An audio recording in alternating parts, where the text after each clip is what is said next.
Bienvenue dans cette nouvelle vidéo. Nous allons voir comment afficher et masquer les éléments de données.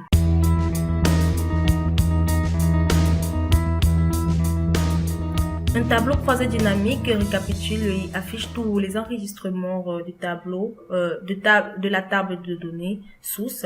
Cependant, il peut y avoir des situations où vous souhaitez empêcher certains éléments de données d'être inclus dans le résumé du tableau croisé dynamique. Dans ces situations, vous pouvez choisir de masquer un élément de données.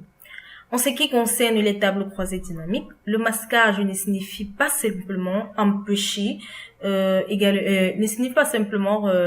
empêcher l'information de figurer dans le rapport.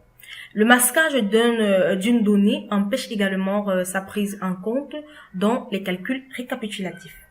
Donc, dans ce tableau croisé dynamique que j'ai tout simplement créé et que j'ai nommé tableau croisé dynamique 2, voilà, j'ai tout simplement au niveau de la ligne, de la zone de ligne, j'ai coché les champs région, sous-région, marché et secteurs d'activité. Et au niveau des zones de valeur, j'ai tout simplement le montant des ventes.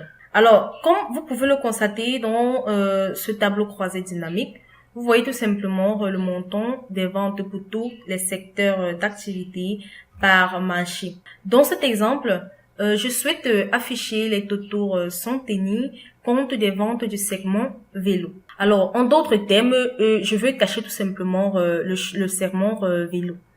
Donc, pour cela, vous pouvez masquer le segment d'activité vélo tout simplement en cliquant sur la flèche de la liste déroulante des secteurs d'activité comme nous l'avons vu tout à l'heure. Et là, je vais tout simplement décocher la case vélo. Ensuite, je vais cliquer sur OK pour appliquer. Et comme vous pouvez le constater, dans tout mon tableau croisé dynamique, je n'ai tout simplement plus. Je n'ai plus les secteurs d'activité vélo et même les ventes du secteur d'activité vélo ont disparu. Alors, une fois que j'ai choisi OK pour fermer la boîte de dialogue, la boîte de sélection, le tableau croisé dynamique recalcule instantanément en excluant le segment vélo, comme vous pouvez le constater. Comme vous pouvez le constater, les ventes totales du marché reflètent désormais les ventes sans le champ vélo. Je peux tout aussi rapidement rétablir tous les éléments de données masqués pour mon champ. Donc, je clique simplement sur ce bouton. C'est la flèche de la liste déroulante de secteurs d'activité et je coche la case sélectionner tous les éléments.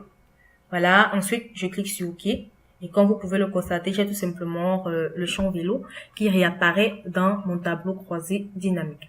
Alors, nous allons voir à présent comment masquer ou afficher les éléments sans des données. Donc, par défaut, les tableaux croisés dynamiques affichent uniquement les éléments de données contenant des données. Donc, ce comportement inhérent peut entraîner des problèmes imprévus pour votre analyse de données. Nous allons faire cet exemple avec cette feuille de calcul, ce tableau croisé dynamique que j'ai créé. Voilà. En fait, c'est un tableau croisé dynamique que au niveau des lignes, et tout simplement cocher les périodes de vente et les montants des ventes. Donc, j'ai tout simplement pour chaque période de vente, j'ai tout simplement la somme. Je vais effectuer plutôt la somme et non la moyenne. Voilà. J'ai la somme pour chaque période de vente. Alors, nous avons ce tableau croisé dynamique qui montre la somme des ventes pour chaque période de vente. Alors, il est aussi important de noter que le champ région, voilà, est tout simplement affiché au niveau de la zone des filtres.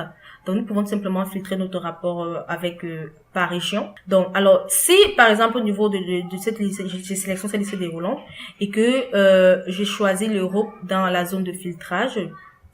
Donc, je vais tout simplement tout décocher et choisir uniquement l'Europe. Et puis, je vais cliquer sur OK pour appliquer. Comme vous pouvez le constater, j'ai uniquement les ventes de l'Europe qui apparaissent. Alors, afficher uniquement ces éléments avec des données peut causer des problèmes si je compte utiliser ce tableau croisé dynamique pour servir de source pour mes graphiques ou d'autres composants de tableau de bord. Donc, du point de vue du tableau de bord et du reporting, il n'est pas idéal que la moitié des données de l'année disparaissent à chaque fois que les clients choisissent l'Europe. Donc, pour empêcher Excel de masquer les éléments de votre tableau croisé dynamique sans les données. Il vous suffit de cliquer avec le bouton droit sur une valeur dans le champ cible. Donc, dans cet exemple, notre champ cible est tout simplement les périodes de vente. Donc, je vais tout simplement effectuer un clic droit vers le bouton, un clic droit du bouton, de la souris autant pour moi. Ensuite, je vais tout simplement sélectionner paramètres de champ.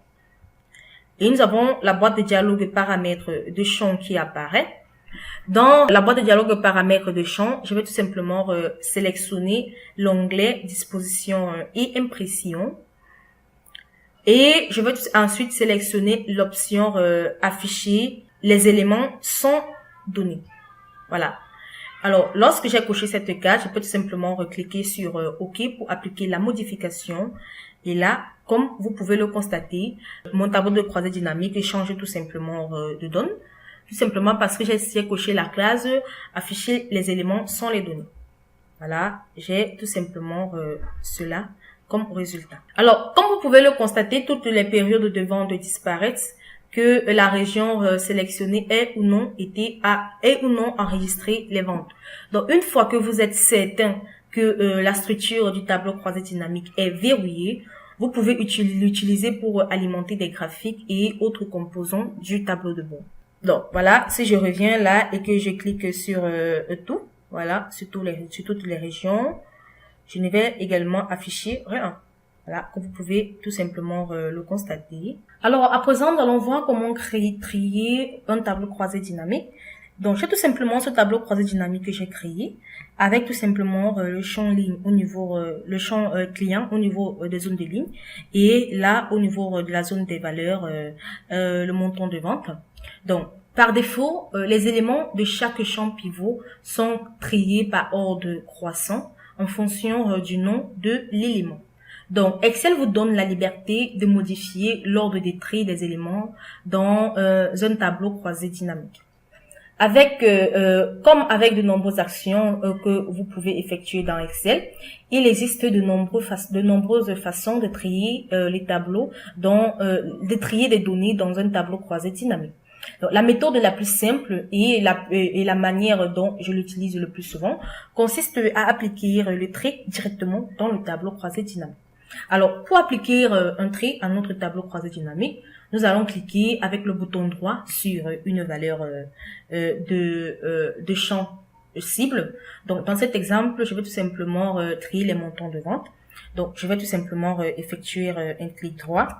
Et là, je vais sélectionner trier. Maintenant, lorsque je suis sur trier, dans le menu qui apparaît, je vais tout simplement sélectionner le sens du trait qui me correspond. Alors, si je clique par exemple sur le trait du plus petit au plus grand, voilà, les modifications prennent effet immédiatement et persistent pendant que vous travaillez avec le tableau croisé dynamique.